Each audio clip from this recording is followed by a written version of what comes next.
melanjutkan dari kisah sebelumnya. Melihat tumpukan abu bahkan dengan mendengus dingin, dia tidak bisa merasakan nafas apapun. Menunjukkan bahwa Xiaoyan baru saja dibunuh olehnya dan semuanya telah hancur. Namun saat kata-katanya jatuh, tubuh pria Taisu tiba-tiba terkejut. Dia melihat bahwa vitalitas di tubuhnya ditarik keluar sendiri dan kemudian menyatu menjadi abu. Tidak hanya itu, dia mengangkat kepalanya dan bahkan bisa melihat kekuatan hidup berkumpul dari segala arah. Itu terus mengalir menuju abu. Pada saat ini abu yang hancur dari cangkang Xuanwu dunia bawah tiba-tiba terdengar suara perlahan keluar darinya. Sepertinya ini tidak bisa seperti yang kau inginkan, ucap suara di tumpukan cangkang Xuanwu. Sosok Xiaoyan perlahan terbuka darinya dan berdiri sambil gemetar. Baju besi dewa di tubuhnya telah hancur dan seluruh tubuhnya bahkan lebih hancur dan itu terlihat sangat menyedihkan. Xiaoyan yang berlumuran darah bergoyang dan bahkan tidak bisa diam. Tetapi ketika dia bertarung, itu menunjukkan bahwa dia belum dikalahkan dalam pertempuran ini. Dan dengan pengumpulan kehidupan yang terus-menerus di sekitarnya, dada Xiaoyan berfluktuasi dengan cepat dan tubuhnya pulih dengan kecepatan destruktif dalam beberapa nafas. Adapun pria Taisu yang melihat adegan ini langsung menatap Xiaoyan dengan ekspresi terkejut. Sial, bagaimana kau bisa menghentikan pukulanku? Kau seharusnya sudah mati, ucap pria Taisu berteriak dengan suara rendah. Dan sudah ada beberapa kegilaan dalam suara serak itu. Pada saat ini dia bisa merasakan mentalitasnya meledak di baju besi dewa. Setelah beberapa saat, sosok Xiaoyan diluruskan kembali. Dan matanya menatap pria Taisu seperti obat dan sudut mulutnya naik sedikit. Apakah kau sudah cukup? Sekarang giliranku, ucap Xiaoyan. Sebagai imbalannya Xiaoyan memandang pria kuat Taisu dan memberikan pukulan yang begitu kuat. Yang pasti telah menggunakan semua kekuatannya. Adapun baju besi dewa tidak memiliki kemampuan untuk melindungi dirinya lagi. Artinya pria kuat Taisu saat ini tidak lagi memenuhi syarat untuk bertarung dengan Xiaoyan. Meskipun Xiaoyan sebenarnya dalam keadaan yang sangat buruk saat ini, namun dibandingkan dengan pria Taisu dia masih lebih baik. Dengan dukungan tubuh keabadian, pria Taisu itu hanya memiliki setetes esensi darah. Dan adapun Xiaoyan dia memiliki tubuh avatar Yuan Shen yang nyata. Ada perbedaan penting antara keduanya. Begitu kata-kata itu jatuh, pria Taisu sudah merasa bahwa itu tidak baik. Dia segera menggerakkan tubuhnya dan berencana untuk melarikan diri dari sini. Tidak jauh sudah terlihat saluran balok ke lantai ke-8. Selama dia bisa bergegas ke balok, Xiaoyan tidak akan bisa mengejarnya. Saat sosok pria Taisu tersapu, sebuah botol kristal transparan muncul di tangannya yang berisi benda-benda kecil yang padat di dalamnya. Saat berikutnya dia langsung melemparkannya ke Xiaoyan. Botol kristal itu meledak ke udara dan serangan ajaib yang tak terhitung jumlahnya meraung ke arah Xiaoyan. Mata Xiaoyan segera membara dan mengeluarkan penguasa Suan. Namun tepat ketika Xiaoyan hendak mengambil tindakan, dia melihat cahaya pedang yang tak terhitung jumlahnya meneru dan mengenai serangga ajaib yang tak terhitung jumlahnya. Yang mulia, serahkan padaku di sini. Pergi dan kejar dia, ucap suara yang terdengar di belakangnya. Xiaoyan menoleh dan melihat bahwa itu ternyata adalah Yao Xiao. Melihat Yao Xiao, mata Xiaoyan acuh tak acuh dan tidak berbicara. Sayap Valkyrie di belakangnya mengembut dan kemudian mengejar pria Taisu yang telah melarikan diri. Hanya ada dua sosok di udara, satu sebelum dan satu sesudah. Pria Taisu telah mengeluarkan semua kekuatannya dan segera bergegas ke seberkas cahaya ke lantai 8 secepat mungkin. Ketika mereka menoleh, mereka menemukan bahwa Xiaoyan telah mengejar mereka. Beberapa harta mengembun lagi di tangan pria Taisu dan terus melemparkannya ke Xiaoyan. Sampai batas tertentu itu akhirnya menunda Xiaoyan. Tujuannya hanya perlu bergegas ke seberkas cahaya. Yuan pinjamkan aku tali iblis, ucap Xiaoyan berteriak. Begitu suara itu jatuh, cahaya merah menyapu keluar darinya dan dalam sekejap mata dia mengejar pria Taisu itu dan sempat mengikatnya dengan tali iblis. Tetapi yang terakhir hanya berjarak lebih dari 10 kaki dari balok yang mengarah ke lantai 8. Dan Xiaoyan tidak bisa lagi mengejarnya. Sial, kita akan bertemu lagi. Tunggu aku akan menghancurkanmu menjadi 10.000 keping, teriak Xiaoyan. Saat balok menyelimuti tubuhnya, tubuh pria Taisu tiba-tiba menghilang ke dalam cahaya, termasuk tali iblis yang mengikatnya. Saat berikutnya tubuh pria Taisu tiba-tiba datang ke lantai 8, tetapi masih terus terikat oleh tali iblis.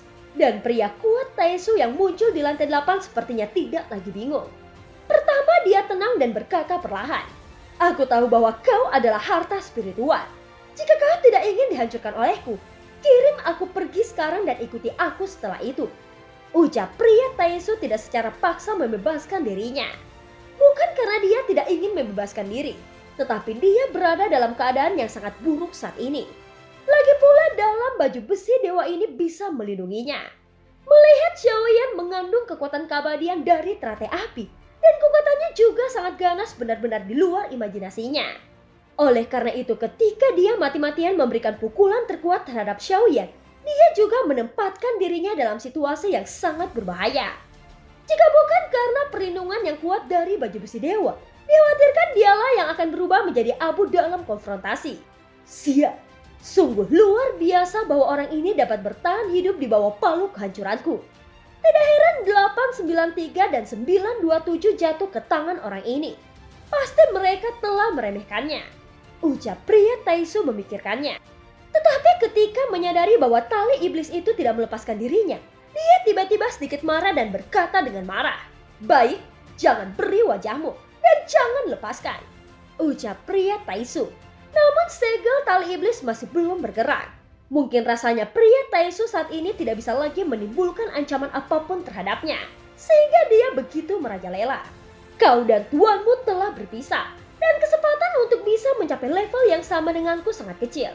Aku menyarankanmu untuk melepaskan rahasianya dan tidak bodoh."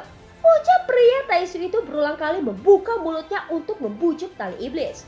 Namun sampai setengah hari setelah berbicara pada dirinya sendiri, ia merasa sangat tidak berdaya. "Bukankah kau sedikit bodoh untuk memahamiku?" Ucap pria Taesu berkata dengan marah. Begitu suara itu jatuh, segel tali iblis dicekik dengan keras. Pria Taesu hanya merasakan tulangnya berderak. Bahkan jika ada baju besi dewa, ada sedikit rasa sakit. "Kau telah memaksaku." Ucap pria Taesu itu tiba-tiba melonjak karena kemarahan. Dia tidak menyangka bahwa tali yang patah pun bisa menggertaknya saat ini. Semakin dia mundur, maka dia semakin marah. Bahkan jika dia akan pecah, dia akan langsung mematahkan segel tali iblis. Saat berikutnya lengan pria Taesu itu bergetar dan kekuatan yang kuat itu bergegas keluar. Tidak peduli seberapa lemahnya itu tidak akan dikendalikan oleh tali.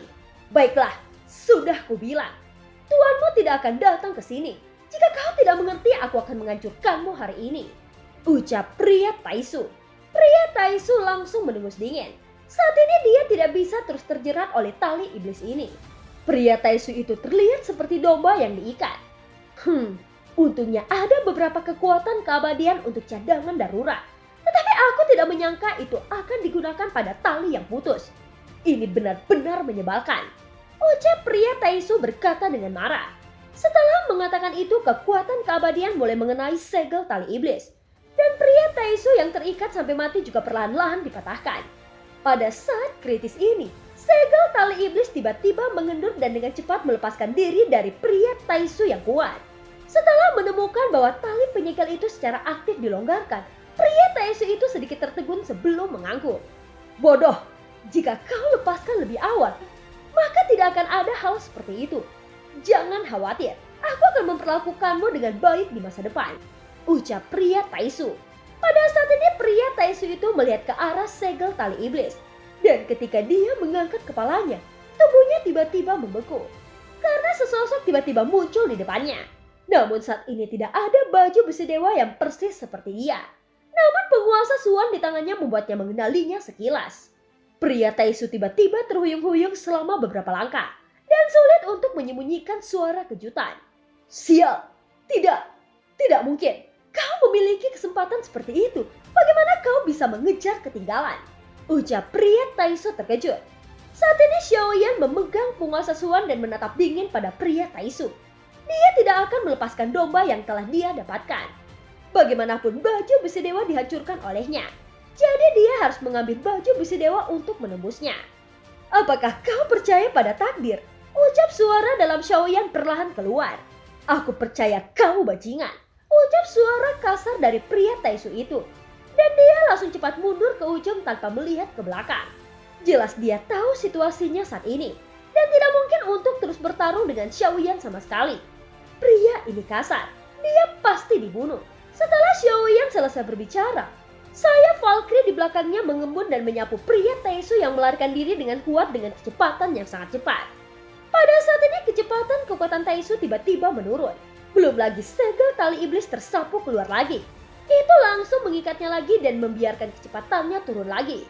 Sosok Xiaoyan terkondensasi di depannya dalam sekejap mata. Penguasa Suan di tangannya melambai tanpa alasan dan mengenai tubuh pria Taesu. Dengan ledakan, tubuh Taesu langsung menyentuh tanah. Bom! Terdengar suara teredam lainnya. Seteguk besar darah dimuntahkan di baju besi dewa. Tetapi itu belum berakhir. Ketika dia bereaksi, dia melihat sosok yang menyala di langit menghantamnya lagi. Dia menari keluar untuk menghindari. Tetapi dia dikejutkan oleh kekuatan yang tak terlihat. Itu adalah kekuatan jiwa dari wilayah Xiaoyan. Dia yang memiliki kekuatan kuat sebelumnya masih bisa bersaing, tetapi palu kehancuran hampir membuatnya kelelahan. Pada saat ini dia tidak bisa terus menahannya.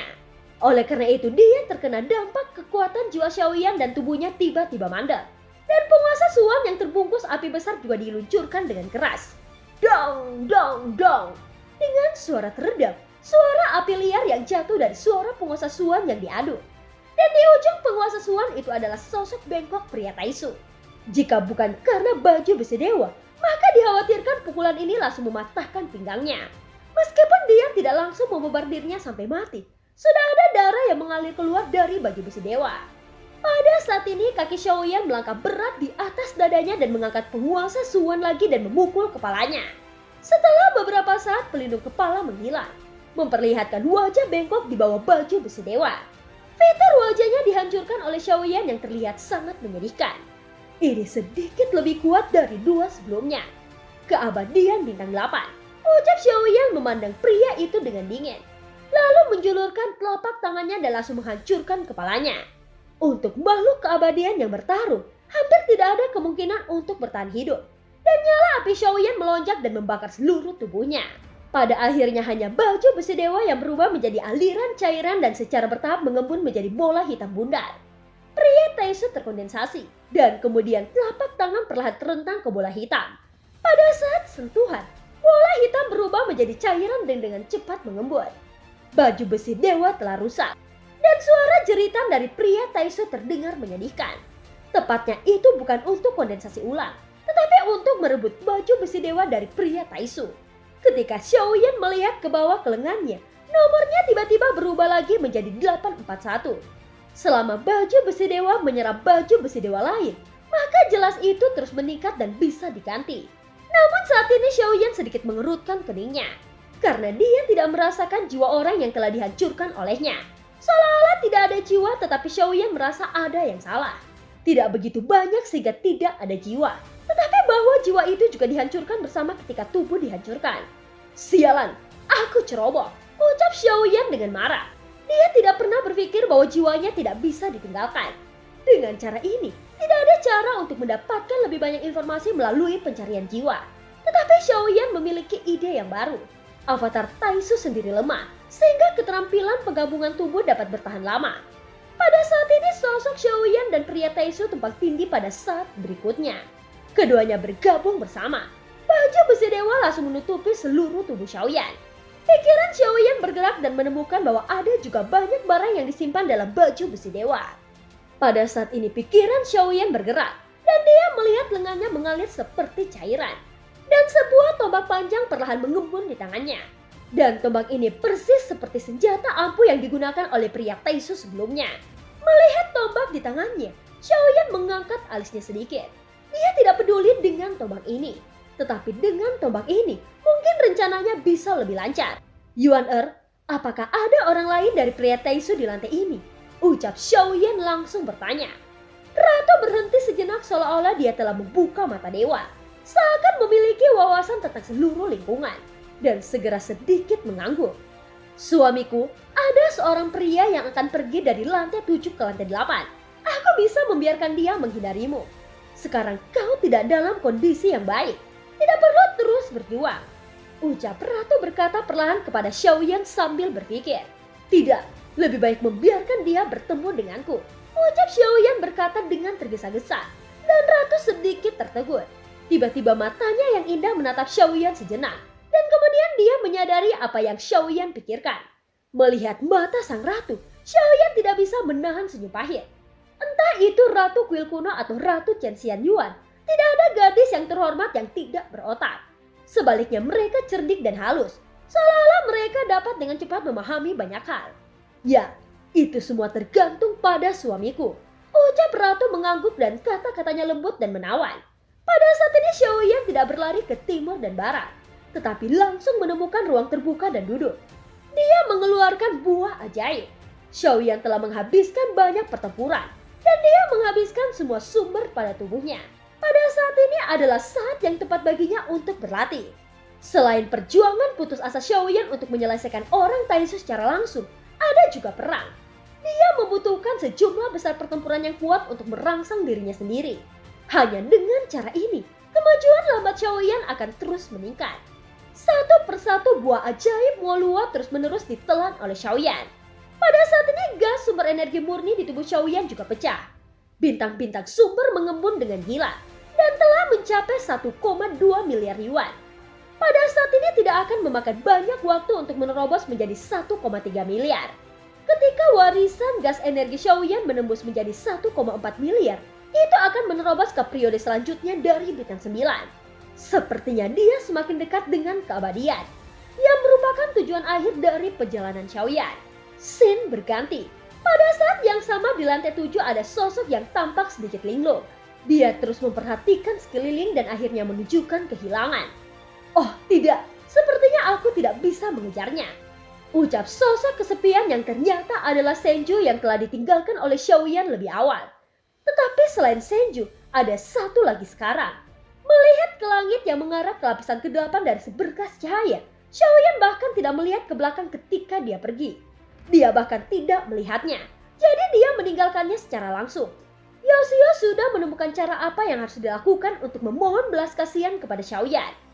Adapun Yoshio sudah menemukan cara apa yang harus dilakukan untuk memohon belas kasihan kepada Xiaoyan. Melihat Taijing yang masih hidup belum lama ini, dia tidak tahu mengapa dia tiba-tiba dihapus oleh Xiaoyan, yang menyebabkan bayangan psikologis yang besar di hatinya dan bahkan siap untuk mati. Dia merasa bahwa dia akan berakhir seperti Taijing, tetapi dia tidak menyangka bahwa dia akan tiba-tiba bebas. Itu datang begitu tiba-tiba sehingga dia tidak bisa bereaksi saat ini. Tetapi dia tidak seperti Senju. Yoshio hanya merasa bahwa dia adalah sisa hidupnya setelah bencana, dan dia sama sekali tidak berniat mencari Xiaoyan. Di matanya, Xiaoyan adalah iblis. Dia terlihat lembut tetapi dia bisa membuka mulutnya kapan saja. Dalam hal kelicikan, Yoshio sama sekali tidak bisa memahami Xiaoyan. Karena sampai sekarang dia masih tidak tahu kesalahan apa yang telah dilakukan Taijing, sehingga Xiaoyan akan langsung menghapusnya. Aku selamat. Singkatnya, aku tidak bisa bergerak lebih jauh. Benar. Aku harus mencari tempat untuk bersembunyi. Aku tidak ingin warisan sialan ini, ucap Yoshio dengan marah. Dan kemudian dengan hati-hati membenamkan dirinya ke dalam kabut abu-abu. Dia memiliki ambisi sebelumnya. Dia berencana untuk mendapatkan warisan Raja Iblis Tianhe dan bahkan bertengkar dengan Xiaoyan. Sekarang dia mengingat tragedi kematian Taijing dan hatinya terus berdenyut dengan kencang. Dan film pun berakhir. Terima kasih udah dengerin Mihu dari awal sampai akhir ya. Sampai jumpa.